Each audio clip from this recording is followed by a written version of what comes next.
The best of the Morning X with Barnes, Leslie, and Jimmy. 99X. The Morning X Hotel Horror Stories. Keely, how are you? All right. How are you guys? Good. So you were a maid. Yeah. Everybody's I cleaned the rooms. And? Oh, God. Well, I lived this when I was in South Dakota.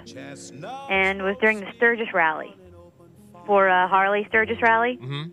And I found a blow-up doll under the bed one time. Under the bed? Under the bed. That was one for the lost and found. You ever walk in and find anybody doing it or anybody naked or anything? I did walk in on someone naked one time.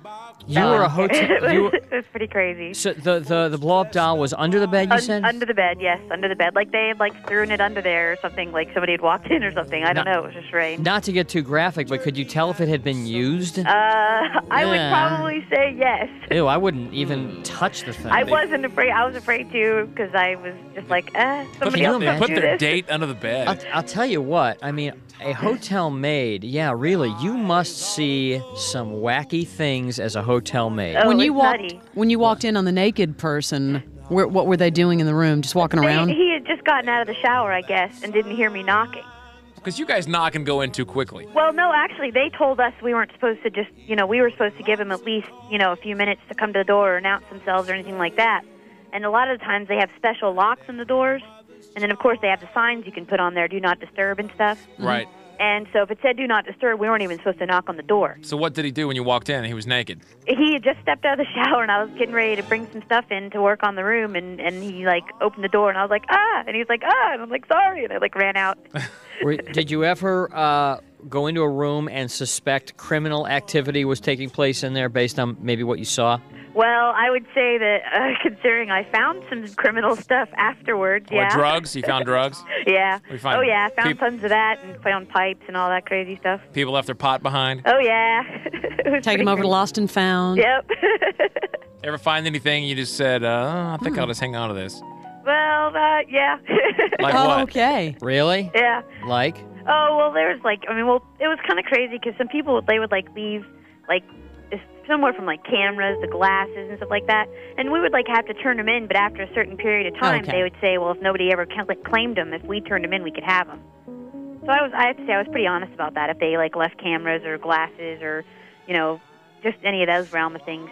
Reminds me of the urban legend about the two people who come back to their hotel room and the room's been ransacked, and they don't know, nothing's been stolen. Right. The room's just been ransacked. I'm sure you've heard this story. Yep. And but since nothing's been stolen, they don't make a big deal out of it, and they continue the rest of their vacation. And then they get home a couple days later, and they go to get their pictures developed from the vacation. And there are these two hotel maids who have taken pictures of each other with the toothbrushes from the bathroom shoved up their rectums. Urban legend. It's an urban. Seen that. No, it's an urban legend. That's why. No, I know somebody that happened to. Yeah, really? Thanks, Keely. The guy my uncle works with, he says it happened to his mom. Okay, Hey, thank Rob. you. Yes. Hotel horror story. You got one? Yes, I do. Okay. I was a room service waiter when I was 18 years old.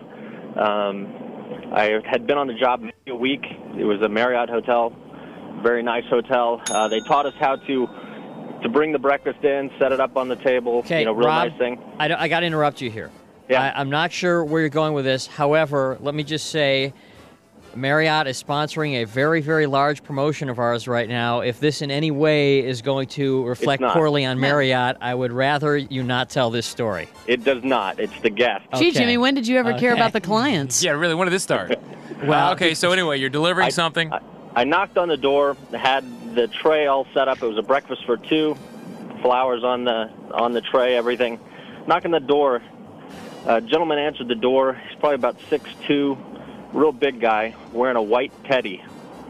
So, that sounds like what happened. Sounds like what happened to me in New Exactly. Orleans.